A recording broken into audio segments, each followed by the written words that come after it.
આજે ભીમાસર ગામે જિલ્લા પંચાયત અને તાલુકા પંચાયતના ઉમેદવારના સમર્થનમાં આ ચૂંટણી સભામાં આપણી વચ્ચે ઉપસ્થિત આપણા સૌનું ગૌરવ રાજ્યના શિક્ષણ મંત્રી અને જિલ્લા પંચાયતના પૂર્વ પ્રમુખ અને આપણા પોતિકા જ આપણા જ વિસ્તારના ધારાસભ્ય એવા આદરણીય સન્માનીય શ્રી ત્રિકમભાઈ છાંગા સાહેબ, હમણાં જેને આપણે સાંભળ્યા રબારી સમાજમાંથી જ આવે છે, વર્ષોથી સંગઠનમાં છે અજણભાઈ રબારી, કેટલાય વર્ષોથી જોવું છું. એને ગોપાલક ચેરમેન હતા, અત્યારે કારોબારીમાં કચ્છમાંથી એક જ છે હોય પ્રદેશમાં, આ તમારા રબારી સમાજના અજણભાઈ. અન્ય ઉપસ્થિત મંજીભાઈ, બાબુભાઈ ડાંગર, આપણા ભારતીય જનતા પાર્ટીના બંને ઉપપ્રમુખો મસરૂભાઈ, મુરજીભાઈ, ડેરીના ચેરમેન માનીને વલમજીભાઈ, આપણા બીજેપીના પ્રમુખ અને આપણા ગામના યુવાન બીએન આહિર, પૂર્વ પ્રમુખ શંભુભાઈ બેન, દેસાઈબેન અને કરણાભાઈ, રૂપાભાઈ અને મંચસ્થ સૌ માનુભાવ અને ઉમેદવાર આપણા અહીંયાના જ છે. એ લોકો ભલે ભાઈયાત વાતો કરતા કે બહારથી લઈ કચ્છમાં જ રહે છે, કોણે કીધું બહારથી લઈ પ્રભાબેન. અને બીજા બેન આપણા જે અહીંયાના ઉમેદવાર છે દિવાળીબેન, એ આપણા પોતાના ભીમાસરના છે. પછી ગીતાબેન, લાખાભાઈ પરમાર ચાંદાણી બેઠકના ઉમેદવાર, દીપકસિંહ, ભૂપેન્દ્રસિંહ ધમડકાના ઉમેદવાર, લક્ષ્મીબેન, લાલજીભાઈ દુધીના ઉમેદવાર, રાણીબેન, કાનાભાઈ માતા ટપ્પાના ઉમેદવાર.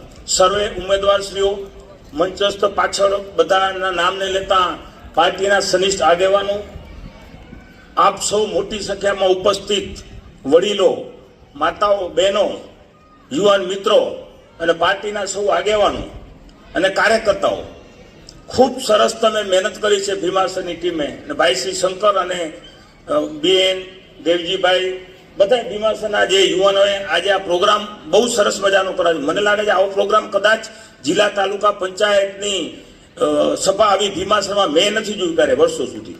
અને કોંગ્રેસની તમે જોઈ હશે થઈ હોય તો મને ખબર નથી, બરાબર. ઘણી બધી વાતો થઈ, અહીંયા વિકાસની વાતો કરવી નથી આપણે. ત્રિકમભાઈ, એક ખાસ રજૂઆત છે મને તમારી પાસે. અમારા ગામનો એક મોટો પ્રોબ્લેમ છે, આ એક સમાજવાળી છે, વાયર વચ્ચેથી નીકળે છે. એટલે તમે એટલું કામ કરજો એટલે અમે કહી શકીએ કે ભાજપ વાળા કામ કર્યું. એ શું કહે છે, કાંઈ કામ ભાજપ કરતું નથી. ભાઈ શ્રી મંજીએ વાત કરી બધી તમને કે મકાનો બનાવે સરકાર અને ખાતે ચડે પંચાયતને, અને અમુક લોકોને દબાવવાનું કામ કરે કે અમે મકાન આપશું નહીં તો નહીં આપી.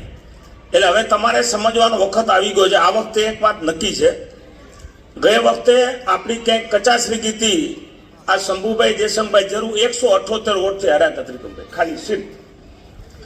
આ વખતે મને લાગે છે બહુ માહોલ સારો છે. અમે ઘણા દિવસથી મહેનત કરી છે. લગભગ હું 10 દિવસથી હું ને મસરૂ રબારી આ વિસ્તારમાં છીએ. હું જમ્મુ પણ અહીંયા છું, ઘરે નથી જતો. ક્યારેક મારા ફાર્મ ઉપર, ક્યારેક ચાંદરાણી. અને બધાએ ગામમાંથી અલગ અલગ મિત્રો આવેલા છે, બધાએ આજુબાજુના જિલ્લા પંચાયત સીટના. ખૂબ તમે ટૂંકી નોટિસમાં પણ આપ આવ્યા છો. બહેનોને પણ હું આભાર માનું છું, આપ સૌનો પણ આભાર માનું હૃદયપૂર્વક. આવનારી 26 તારીખના ખૂબ મતદાન થાય ભાજપની ફેવરમાં, એવું આપણે વિશ્વાસ અપાવીએ. ત્રિકમભાઈ આપણા છે, જિલ્લા ભાજપના પ્રમુખ દેવજીભાઈ જ આપણા છે. આ બધા આગેવાનો આપણા પોતાના છે, ગમે ત્યારે કામ હતો. મારા વિશે મારે કહેવાની જરૂર નથી વધારે. એક કોંગ્રેસના આગેવાન હમણાં 1-2 દિવસ પહેલા સભામાં ક્યાંક બોલ્યા હતા, મારી પાસે ઓડિયો છે, પણ મારે વધારે પડવું છે કારણ કે મારો સ્વભાવ લેટ ગો કરવાનો છે. હવે જો એને ચેલેન્જમાં ઉતરવું તો મને કોઈ વાંધો નથી, હું કોઈનાથી ડરતો નથી. મારો કોઈ ધંધો નથી, મારે કોઈ હોદ્દો નથી જોઈતો. એ ભાઈ એમ કહે છે કે બાબુભાઈ બોલે છે કે કોંગ્રેસનો ઉમેદવાર નથી મળ્યા અને બાબુભાઈ પૈસાથી ઉમેદવારો જીતી જશે. બાબુભાઈ પાસે બીજું શું પાછું છે પૈસા સિવાય? એ તો કીધું 28 તારીખના ખબર પડશે આપણે જ્યારે પેટીઓ ખુલે ત્યારે, બરાબર ને. અને હું કોઈ હોદ્દેદાર નથી, મારે હોદ્દો જોઈતો નથી. ભાજપનો ખાલી કારોબારી સભ્ય છું, આ સીટનો ઇન્ચાર્જ છું. આ બધા અમારા હોદ્દેદારો, સંગઠનના કાર્યકર્તાઓ અને ભાજપના સૌ કાર્યકરોના કારણે જીતશું. મેં એવું ક્યાંય કીધું નથી કે હું પૈસા વાપરીને જીતી જઈશ. મેં પૈસાની ક્યાંય લાલચ આપી? તમે ક્યાંય કોઈ બતાવો મેં આ જિલ્લા પંચાયત સીટમાં કોઈને કીધું ભાઈ આપણા મારી સાથે છો કે વેચાતા લઈ ગયું? મેં કીધું કોઈને? પ્રયાસ કર્યો તો મળત. અને ઉદ્યોગપતિઓ મદદ કરે છે પૈસાની. અને હું તો એક સામાન્ય માણસ છું ભાઈ. કે બાબુભાઈ આગળ બીજું છે શું? પૈસા ને પૈસાથી ચૂંટણી ન જીતાય. સાચી વાત ભાઈ, હું કાંઈ હોદ્દેદાર નથી. તમે તો પ્રદેશના હોદ્દેદાર છો, તમે જિલ્લાના હોદ્દેદાર છો. આવતી 26 તારીખના જોઈએ આપણે કેટલું તમારી ફેવરમાં મતદાન થાય. 28 તારીખના આવજો. હું બતાવીશ કે કોણ જીતે છે. બરાબર, જિલ્લા અને તમામ તાલુકા પંચાયતો જીતશું, આ તમને ખાતરી આપું છું. ત્રિકમભાઈ આ વખતે એને ચેલેન્જ કર્યું તો આવે છું. અને બીજી વાતો ખોટા ભ્રામક, હા આપણે તો એક ખાતું ખુલી ગયું વીરામાં, અને પછી વાતો કરે ઉદ્યોગપતિઓનો આ લોકો બીજેપી ઉપયોગ કરે છે. બીજી વાત કહું, હવે અમને ભાજપ સરકારે મીઠાના કારખાના મંજૂર કર્યા હતા, હું કેની ગુણગાન ગાઈશ? કોંગ્રેસના ગાઉં? તમને મદદ કરે એનું જ ગુણગાન ગાશો કે તમે કેનું ગાશો? ચાલો, કેટલી અમારે લીચો મીઠાની સરકારે આપી, ગ્રાન્ટો કેટલી આપી. આ રોડ બન્યો કોને બનાવ્યો? આ ત્રિકમભાઈ બનાવ્યો, નરેન્દ્ર મોદી સાહેબે.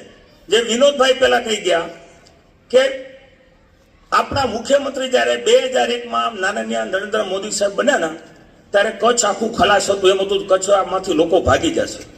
એને સાહેબ કચ્છને ખાસ, કચ્છ માટે સવાયો પ્રેમ છે, આપણે સવાયા કચ્છી કહીએ છીએ, એમણે કચ્છને ખાસ પેકેજ આપી. ઇન્ડસ્ટ્રીઓ લઈ આવ્યા કેટલી બધી, ઉદ્યોગો આવ્યા, તો તમને ક્યાંથી CSRમાં ફંડ, ક્યાંથી પંચાયતમાં આવક થાય? કયો મને થાય? બધા ગામમાં કચ્છમાં આટલી રોજગારી મળી, આટલા જમીનોના ભાવ વધ્યા. આપણી જમીન શું 13,000માં વેચાતી હતી, હવે કોઈ ફેક્ટરી ના આવ્યો તો આજે શું હાલે? આજે એ ભાવ હતા, કદાચ 13,000, 50,000, 1 લાખ થાય. આજે શું ભાવ છે આખા કચ્છમાં? 3 પોર્ટ કચ્છને મળ્યા છે. કચ્છનો ખૂબ વિકાસ થયો છે, કચ્છના લોકોને કલ્પના નહોતી. અને હજી પણ રાજ્ય સરકાર અને આ ત્રિકમભાઈના દ્વાર ખુલ્લા છે. કોઈ પણ ગામડામાં જેટલી ગ્રાન્ટ જોઈતી એટલી માગો. ત્રિકમભાઈ આ તમે કામ કરાવી દેજો એટલે અમારું પણ મેનું ભાગે, તમારે થતું નથી કામે ક્યાં, ખાલી વાતો કરે છે ભાજપ. આટલું આ સભામાં છે ને, પૈસો એક નહીં આપીએ, તમે કહેતો મારા ઘરના આપીશ, પંચાયત અમારે નથી કરતા કાંઈ, અમે કરી દઈશું ફાળો. પંચાયતની મહેરબાની નથી કરતી અમારે. બરાબર, આ વખતે તાલુકા પંચાયત ને જિલ્લા પંચાયત બંને જીતશું. અને લખી લો, જો તમે આ જીતાડશો તો આવતી પંચાયત આપણી હશે, તમને 100% ખાતરી, તમારા સૌના સહકાર. તો પછી કહી નહીં શકે તમને કે હું આને આપીશ ને આને આપીશ ને, વાલા દવલાની નીતિ નહીં આવે. હું શું છે આમ લેટ ગો કરવાનો છું, પણ હું સહન નથી કરતો કોઈનું. ભાઈ કોઈના બાપથી બીતો નથી. પૈસા છે તો મારા પોતાના પસીના છે, કોઈના બાપના નથી લીધા. અને હું પૈસા વાપરું છું એ હકીકત છે, પણ મેં અહીંયા ખરીદવા માટે નથી વાપર્યા પૈસા. અને મેં મારે મોઢે ક્યારે વાહવાઈ કરી છે, તમે આખું ભીમાશો નહીં, કચ્છ આખું સાક્ષી છો.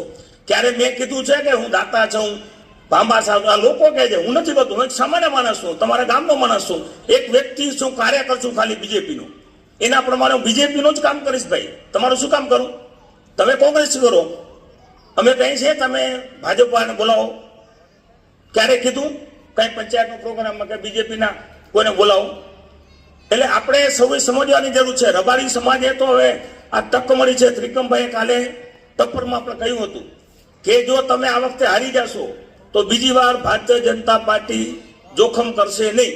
5100 વોટ છે, આહિરે તમારી સાથે છે. ભારતીય જનતા પાર્ટી જ્યારે આટલું આપ્યું હોય તમને જિલ્લા પંચાયતના પ્રમુખ બનવાના, બીજી એ વાતો કરે કે 12થી લે ને હાલે. આ બેન કચ્છના જ મતદાર છે પ્રભાબેન, બરાબર? તમે ક્યાંથી લ્યા મતદાર એ મને કહો તો. સંગઢમાં છેલ્લે આ મૂળજીભાઈ ને સમભાઈ બેઠા છે, પૂછી લેજો એને જેમ પડે હોય. હું ચેલેન્જ કરવા માંગુ છું. એ લોકો છેલ્લી ઘડીએ સીટ બિનહરીફ થતી હતી. આપણા તાલુકા કોંગ્રેસના પ્રમુખ શંભુભાઈ નાનભાઈ ડાંગરને છેલ્લે ફોર્મ ભરાવી દીધું. આખા ગામે નથી કર્યું હતું, કોંગ્રેસ ભાજપ બધાયું કે બિનહરીફ થાય. આપણે જોયું ગઈ વખતે કેટલી સરપંચોમાં બિનહરીફ થઈ, અને આપણે પણ ઈચ્છતા હતા કે બિનહરીફ થાય. પણ હવે કોઈ લોકો સામે હર વખતે એમ ટાંટ્યા ભરાવો તો આપણે બિનહરીફ કોણ કરવા દે? કોઈ નથી. બસ કેટલાય ગામોમાં સરપંચ બિનહરીફ થયા, ત્રિકમભાઈની મહેરબાની છે. અને સરપંચ થવું જ જોઈએ બિનહરીફ, કે ગામમાં ખટપટ ઓછી થાય. આ લોકો નથી કર્યું, ઉમાંથી ઉપર ગયો. પછી ખેડૂતમાં તો ક્યાંથી ગયા? રત્ના જ નથી, જેને કોઈ ઓળખતું નથી. વીરા સીટ બિનહરીફ થી, બરાબર? અને રત્નાની સીટમાં ક્યાંક કઈ બાજુ ગયા ત્રિકમભાઈ? હે નખત્રાણાથી. બોલો, હવે પોતે કહે છે કે હું ખોટું બોલું છું, ઉમેદવાર નથી મળ્યા. હકીકત છે ભાઈ, તો તમે સ્વીકારશો નહીં. 1995 થી તમારી સરકાર નથી. જેમ વિનોદભાઈ કહી ગયા કે એમાં શંકાને સ્થાન નથી. જિલ્લા પંચાયત બીજેપીની જ બનવાની છે, મહાનગરપાલિકાઓ બીજેપીની બનવાની છે, તાલુકા પંચાયત બીજેપીની બનવાની છે. રબારી સમાજને ને આહિર સમાજને ભાજપે ખૂબ આપ્યો છે. આ વખતે ગાંધીધામમાં જ્યારે મહાનગરપાલિકા બની છે, પહેલી વાર એક જ આહિરની ટિકિટ મળતી હતી. 7 ટિકિટો ભારતીય જનતા પાર્ટી આપણા આ સંગઠને અપાવી છે. બધી મૂળજીભાઈ, ત્રિકમભાઈ ને આપણા દેવજીભાઈ સાહેબ આહિરતા એટલે મળી ને તમારા રબારી સમાજના પણ લોકોને એટલે મળી છે. તમે ભાજપ સાથે જ છો, પણ ક્યાંક કોઈ હોય તો એને સમજાવજો. અને જેમ વાત કરી અને પછી તમારે જો સાધુ સંત કહેતા હોય તમારા માટે પ્રચાર કરે તો તમને શરમ છે નહીં. મને કહો કોંગ્રેસની લાલશે નહીં કાઢવાની રબારી સમાજ કહો તો તમે બધા કેટલા લોકો મારા ફોર્મમાં આવ્યા હતા, રામબાપુ હતા ત્યારે કેટલા જણા આવ્યા હતા? આમાંથી આખા તાલુકાને બોલાવ્યા હતા. મેં દરેક સમાજના 2 દિવસ પહેલા બોલાવ્યા. રામબાપુ શું કહી ગયા તમને? હું કોઈ દિવસ ચૂંટણીમાં એ કે જાતો નથી, પ્રચાર કરતો નથી, પણ હિન્દુત્વના નામે મને પ્રેમ ભાજપ ઉપર છે અને આ રબારી સમાજની દીકરી ઊભી છે એના માટે તમારી પાસે હાથ જોડીને વોટ માંગવા આવ્યો છું. આ વાત કરી તમને. હવે તમારો ટાઈમ જોવાનું છે. તમે નહીં વોટ આપો તો બેન જીતી નહીં શકે. અમે તો છે તમારી સાથે કરવાનું છે. પાર્ટી જવાબદારીના ભાગરૂપે આપી છે. અને હું તો એક સામાન્ય કાર્યકર્તા છું. મને કોઈ અભિમાન નથી ભાઈ. કોંગ્રેસના ભાઈ કહેતા હોય કે પૈસાના જોરે ચૂંટણી નથી થાય તો રિલાયન્સ જીતી જાય. ભાઈ મારે કાંઈ બનવું નથી. તમે બનો મુકામમાં.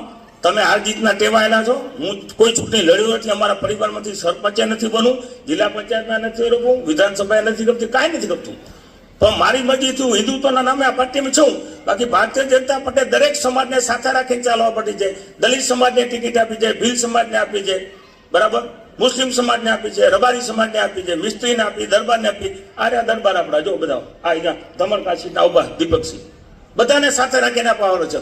અને તાલુકા પંચાયતના બંને ઉમેદવાર આપણા ગામના છે. પણ આ વખતે આપણે બતાવવાનું છે. મને 100% વિશ્વાસ છે.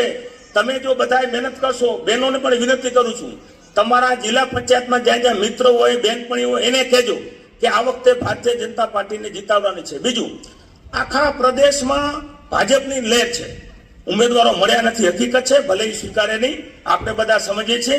બાકી વિરોધ કરવાનો વિરોધ ભલે કરે, આપણે આપણું કામ કરવાનું છે. આપણે ભારતીય જનતા પાર્ટીના ઉમેદવારોને પ્રચંડ વિજય બનાવે છે. આ પ્રભાબેન 2000 થી 2500 વોટથી મિનિમમ જીતશે. અને શરત રાખવી હોય તો કહી દેજો જેટલી રાખવી કોંગ્રેસ વાળા. રોકડા નવો તો કાંઈ નહીં, ભલે ખેતરની કિંમત કરીને હાલશે આપણને. એને શું એમ કે બાબુભાઈને પૈસાનો પાવર, મને પાવર નથી, પણ તમે ચેલેન્જ આપો. તમે મને મોઢામાં આંગળા નાખીને બોલાવો નહીં. હું સીધો માણસ નથી જ્યારે કોઈ નાથી ડરતો નથી મોઢે કહેવાનું. અને બીજું, હવે પૈસાની વાતો કર. પૈસા કેને કેને આપાય તમે સમજો છો બધા. કોણ નથી આપ્યા પૈસા? કેટલાય લઈ ગયા છે મારા ચૂંટણીમાં લઈ ગયા છે, એમને આપાય જાય. આ ગામમાં મેં ક્યારે કોઈની ના નથી પડી, પણ મેં એમ નથી કીધું કે હું મોટો દાતા છું. મને કે ત્યારે આપું છું ને મારું ફરજ છે કે મારું ગામ છે, મારા સમાજમાં આપું, અન્ય સમાજમાં આપું, એ મારી મરજીની વાત છે ક્યાં આપું, બરાબર ને. બાકી અમારે સેવાના કામ કરવા છે. કોઈ રાજકીય લાભ નથી લેવો, કાંઈ મોટું નામ નથી કાઢવું. અને નામ છે જ અમારા પરિવારનું. તમે જો છો ને, અમારી માતાનું નામ છે સમાજવાડી ત્રિકમભાઈ, ઉપર જ દેખાય, બરાબર. જેટલા એ વખતે વાગે એટલા જ બધા આજે પણ નામ નથી પડી. તમે બધા સાક્ષી છો, કોઈ ગામમાં નામ નથી પડી. એટલે તમે ઉમેદવાર ખાલી ન જોતા, આ બધાને જોજો, તમને કામ હશે. આપણા ગામમાં પણ હજી ખૂબ કામો થવાના છે, થઈ ગયા છે. આપણા પોતિકા આ બધા છે, મંત્રી આપણા છે, અને આપણે બધા સાથે છીએ. ગયા વખતે આ વખતે તમને ફરક નથી લાગતો? આપણી મિટિંગમાં કેટલા માણસો હતા જિલ્લા પંચાયતમાં? બહેનો ઘણી બધી હતી. ભાઈ તમને પૂછું કેટલા લોકો હતા? જો કેટલા લોકો હતા, આજે કેટલા છે? આખો ફરક છે, જમીન આસમાન બધું ફરી ગયું હોય. એ ભલે એ પોતે સમજે છે કે આપણે હારવાના છે, બાકી વાતો તો ખોટી કરે. કારણ કે તોય કહે કે મેં 1500 વોટથી જીતશું. બાબુભાઈ ભલે ગમે તો જોર લગાવે, પૈસાથી ચૂંટણી જીતાય નહીં. બાબુભાઈ પાસે બીજું શું છે? ભાઈ મારા આગળ હું કઈ કહેતો નથી. મારા આગળ હું તો કાર્યકર છું સામાન્ય.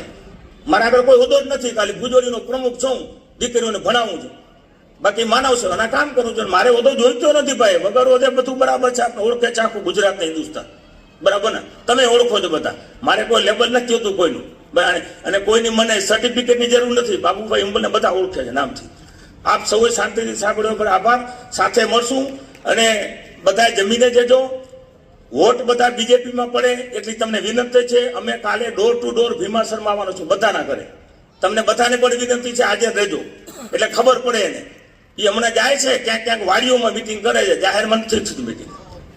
સમજી ગયા છે, ઓમ તો સમજી ગયા છે. બહુ વધારે કહીશ તો વળી ખારા થશે ઘણા. આમ તો એને સાદડી જ બેસવાનું છે ચૂંટણી પછી. ફટાકડા નથી ફૂટવાના. આવો એ લખી રહ્યો તમે. એને કહેવું તો કહી દેજો, વાંધો નહીં. મારી સાથે વાતચીત કર્યો, ડિબેટ તોય તૈયાર છું, બરાબર ને.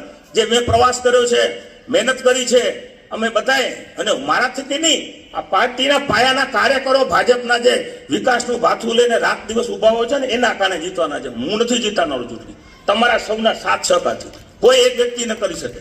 આપણે તો નિમિત્ત છે ખાલી, બરાબર ને. કદાચ હું 2-5-10 હજાર રૂપિયા આપી દઉં, વોટિંગ કોણ કરાવશે? બધી જગ્યાએ હું થોડું પહોંચીશ. તમારે જ કરવાનું છે કાર્યકરોને. તમારા થકી જ જીત છે. અને ભારતીય જનતા પાર્ટી હંમેશા કાર્યકરોને યશ આપે છે, હંમેશા.